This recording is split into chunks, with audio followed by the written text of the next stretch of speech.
Et comment, ça va? Dans un hôtel chic en France, la réceptionniste reste horrifiée au voir Louis arriver. Comme il est fils du président de l'entreprise, Louis pense que peut faire ce que veut, sans conséquence. Il amène un grand groupe d'amis et même une panthère pour la chambre de l'hôtel, où font fête jusqu'à tard de la nuit, dérangeant autres hôtes avec le bruit et cassant choses dans la chambre. Quelqu'un amène un kangourou pour alimenter la panthère, et le pauvre kangourou essaie d'échapper sautant dans la piscine. La panthère va après de lui et le dévore devant de tous. Le jour suivant, manifestants se réunissent pour accuser l'hôtel de cruauté animale et lancent tomates dans la voiture que amène le président de l'entreprise, Jean-François. Pendant une réunion avec les investisseurs, ils disent que Jean-François a besoin de faire quelque chose sur le fils parce que la réputation de l'hôtel est en chute, et même célébrités sont essayant d'annuler l'hôtel par cause de l'incident avec le kangourou. Furieux, Jean-François court pour l'hôtel pour parler avec Louis, qui encore est dormant au milieu du jour. Jean-François réprimande le fils par ses actions et souligne que peut être démis si cela continuait. Mais Louis ne s'importe pas et dit que va continuer profitant l'argent pendant que encore à voir. Au sortir, Jean-François lance les vêtements du fils dans la poubelle. À la nuit,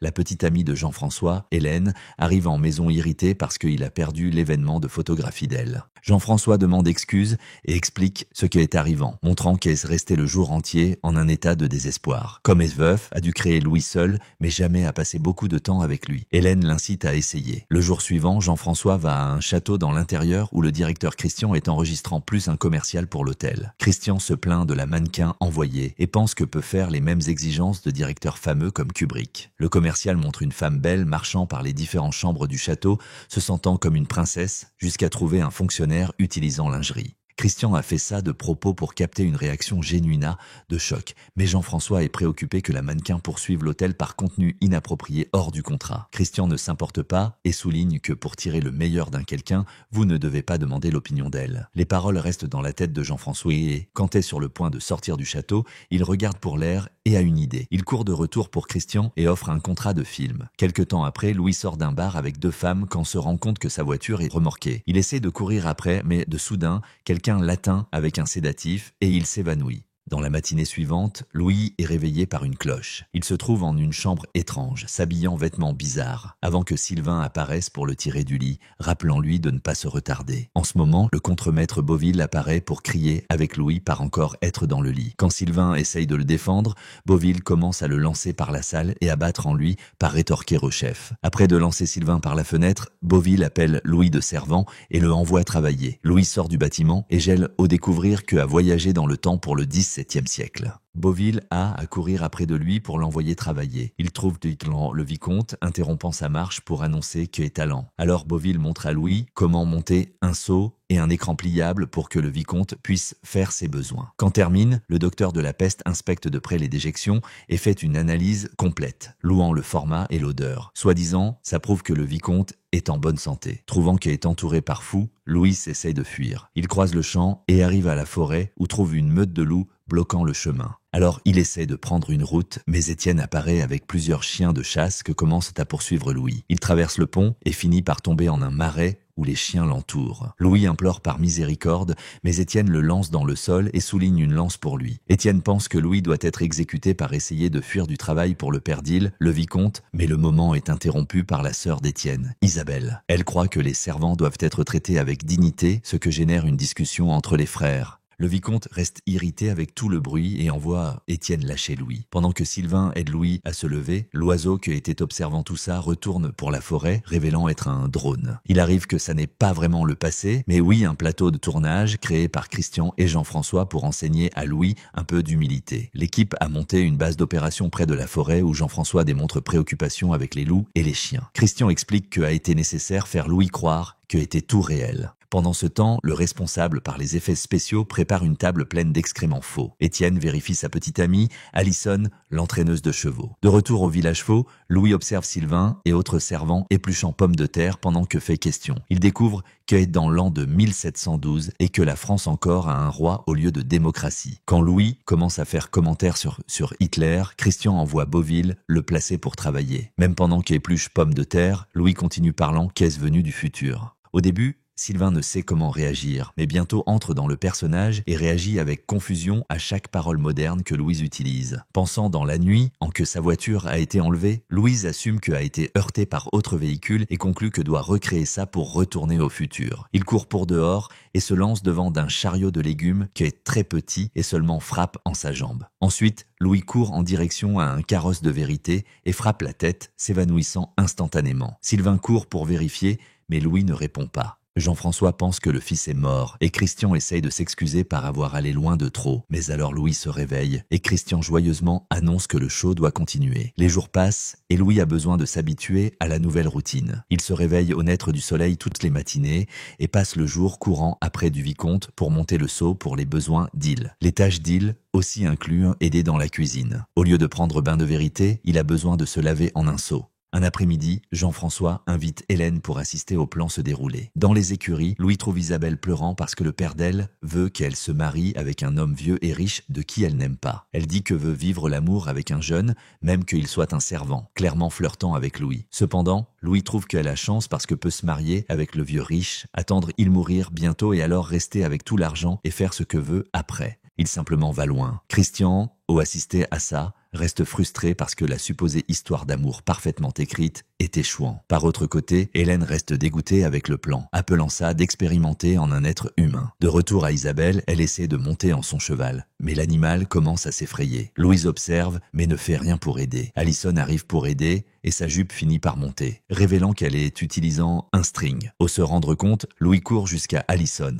et la renverse dans le sol, essayant de lever la jupe d'elle pour confirmer si était même réelle. Pourtant, quand il finalement parvient à ouvrir les jambes d'elle, reste choqué au voir qu'elle n'est utilisant aucune sous-vêtement. Alison donne un coup de pied en Louis avant de se tourner pour cacher discrètement le string qu'a fini de retirer. Pendant que Christian crie furieux avec l'équipe par cause de l'erreur de costume, Hélène réprimande Jean-François par traiter Louis comme un objet que peut être forcé à changer et annonce que va loin. Pourtant, Jean-François la convainc à rester quand découvre que Louis est cherchant Alison pour s'excuser. L'équipe court pour préparer Alison, ignorant les protestations d'elle au dire qu'elle est entraîneuse de chevaux et non actrice. Louis frappe dans la porte d'elle et l'équipe fait Alison attendre quelques secondes avant d'ouvrir pour qu'il souffre avec la culpabilité. Dès qu'elle sort, Louis demande excuse par l'incident. Et Alison répond, disant que, puisqu'il l'a touchée, ils ont besoin de se marier. Louis presque sur tas, mais Alison éclaircit que était une blague et va loin. Voyant Louis étant réflexif dans l'écran, Christian annonce que l'expérience est un succès et même Hélène reste un peu impressionnée. Pendant le déjeuner, Christian et Jean-François expliquent pour Hélène le plan de faire Louis s'éprendre par Isabelle pour commencer une vie meilleure. Hélène trouve qu'ils sont idiots, car est clair que Louise aime Alison, mais ses idées sont ignorés. Quelque temps après, Sylvain traîne Louis pour un festival traditionnel dans la forêt. Louis déteste la musique ancienne et enseigne à la bande à jouer une musique moderne. Après, il convainc tous à former une conga. Jean-François reste ému parce que ça rappelle un moment d'une fête d'anniversaire de Louis quand enfant. Isabelle aussi participe du festival et demande pour Louis l'enseigner à s'amuser avant qu'elle reste prise en un mariage indésiré pour toujours. Mais il l'ignore et va chercher Alison. Hélène souligne qu'elle était certaine sur les sentiments de Louis, mais Christian se refuse à renoncer. Sylvain est envoyé pour dire à Louis que Alison est dans la rivière, mais il trouve Isabelle feignant s'étouffer. Il immédiatement saute dans l'eau pour la sauver et la charge dans les bras. Isabelle continue essayant de flirter, mais Louis simplement la place dans le carrosse et va loin. Christian commence à surtas avec plus un échec, alors Hélène assume la direction pour le moment. À la nuit, Louis finalement trouve Alison, que n'a pas allé au festival. Suivant les instructions d'Hélène, Alison dit à Louis que croit dans l'histoire d'Il sur le futur. Louis reste enchanté et amène Alison pour une marche, pendant laquelle explique beaucoup concepts comme téléphone. Il même donne une morsure en une pomme pour montrer le logo qu'avait dans le portable, disant qu'il était le blason de l'entreprise. Alison trouve grâce jusqu'à Louis, commencer à parler mal de servants, travaux manuels et transports publics. Elle l'affronte par son attitude et rappelle qu'il passe le jour chargeant le seau du vicomte avant de sortir furieuse. Voyant ça, Christian se moque d'Hélène par trouver que l'idée d'elle donnerait certain. Le jour suivant, Alison demande excuser à Hélène par avoir échoué et explique qu'elle a besoin de Lydiard avec gâté riche tous les jours dans le ranch où travaille. Hélène comprend et dit que Alison n'a besoin pas d'entrer en un romance avec Louis, seulement l'aider à grandir. Christian continue irrité. Alors Jean-François garantit à lui que encore est dans le contrôle et que Hélène est seulement consultante. Quand Alison raconte à Étienne que continuera agissant comme ami de Louis, Étienne surta, trouvant qu'elle aura que l'embrasser ou quelque chose pire. Cependant, Alison trouve que la jalousie dit les mensonges et que Étienne est en vérité fâché parce qu'elle a réussi un rôle plus important que le deal. Cette nuit, Louis demande à Sylvain comment conquérir une femme à la mode ancienne. Sylvain dit qu'il doit être comme un ours et libérer toute sa masculinité brute, et alors commence à l'enseigner la danse de l'ours, qui est quelque chose bien osé, mais aussi absolument ridicule. Le jour suivant, Louis chante une musique pour Alison, utilisant le nom d'elle et beaucoup éloge au-delà de demander excuse par son attitude. Il fait la danse pendant que chante, vraiment la faisant rire et l'impressionnant avec sa sincérité. Après, Louis remercie à Sylvain par être un vrai ami, même appelant-le de frère. Au milieu de la nuit, Jean-François s'habille comme le vicomte pour entrer furtivement dans la chambre de Louis et l'observer dormir. Sylvain le voit et souligne que ça peut ruiner le plan, ce que déclenche une discussion. Le jour suivant, Louis chante une musique pour Alison, utilisant le nom d'elle et beaucoup éloge, au-delà de demander excuse par son attitude. Il fait la danse pendant que chante, vraiment la faisant rire et l'impressionnant avec sa sincérité. Après, Louis remercie à Sylvain par être un vrai ami, même appelant-le de frère. Au milieu de la nuit, Jean-François s'habille comme le vicomte pour entrer furtivement dans la chambre de Louis et l'observer dormir. Sylvain le voit et souligne que ça peut ruiner le plan, ce que déclenche une discussion. Si Louis acceptait, le vicomte promet donner à lui un morceau de terre et permission pour se marier avec qui veut. Au début, Louis refuse, mais change d'idée au se rendre compte que ça peut signifier se marier avec Alison. Quelques heures après, Louis est en une cage feignant être Étienne. Tous les habitants locaux sont irrités parce que Étienne est ruinant la réputation de la ville aux yeux du roi. Alors ordures en Louis en proteste. Il est amené à l'échafaud où un homme masqué commence à fouetter répétitivement ses fesses pendant que la foule demande plus. Christian trouve que ça est cinéma de haut niveau, mais Hélène reste horrifiée. Après, Louis va voir le vicomte, mais trouve Étienne que le force à s'asseoir, ignorant sa douleur. Étienne dit que le père est allé loin et que a décidé ne pas donner à Louis la récompense promise avant de le lancer de la chaise. Oubliant que est agissant, Étienne accuse Louis de vouloir voler Alison et le ridiculise par être un servant, lançant vin dans le visage d'Il. Hélène reste horrifiée de nouveau, mais Christian trouve que ça crée une bonne reviravolta et permet que arrive. Louis se lève et semble que va affronter Étienne, mais seulement sort de la salle. Christian et Jean-François restent déçus, mais Hélène, cette fois, reste impressionnée, soulignant que Louis,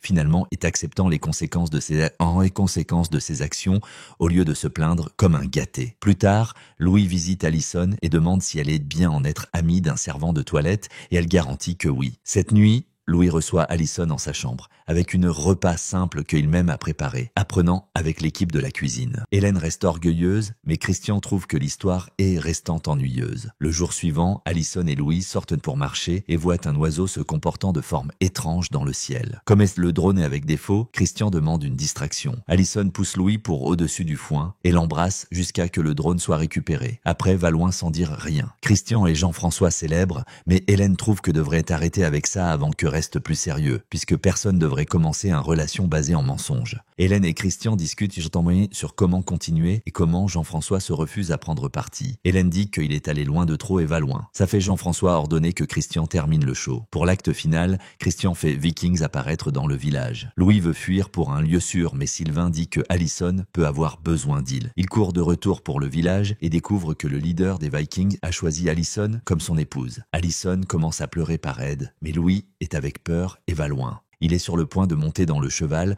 quand se rend compte le drone oiseau volant au-dessus de lui. Voyant ça comme un signal, Louis prend la branche plus grosse que parvient se trouver et retourne pour le campement viking, où commence à assommer tous les pauvres acteurs. Il est si orgueilleux de soi-même que presque attaque Beauville aussi, mais Alison l'empêche à temps. Elle monte dans le cheval avec lui et ensemble, ils galopent en direction au coucher du soleil. Bientôt, arrivent à la route et Louis reste choqué au voir Jean-François demandant pour Hélène ne pas aller loin, entouré par voitures et sécurité. Avant que puisse réagir, Louis essaie d'atter avec une fléchette. Quelque temps après, Louis se réveille. Disent à lui qu'il a souffert un accident de voiture et est resté en coma par 3 mois. Alors, il assume que tout a été un rêve. Maintenant, il est déprimé et ne fait plus fête. Un après-midi, Sylvain le voit dans la rue, mais ne peut parler avec lui par cause d'une clause contractuelle. Cette nuit, Louis prend un drink avec le père, que révèle avoir sorti de l'entreprise et maintenant se sent seul. Louis raconte tout sur son rêve et comment a semblé si réel, demandant au père que croit en Hélène.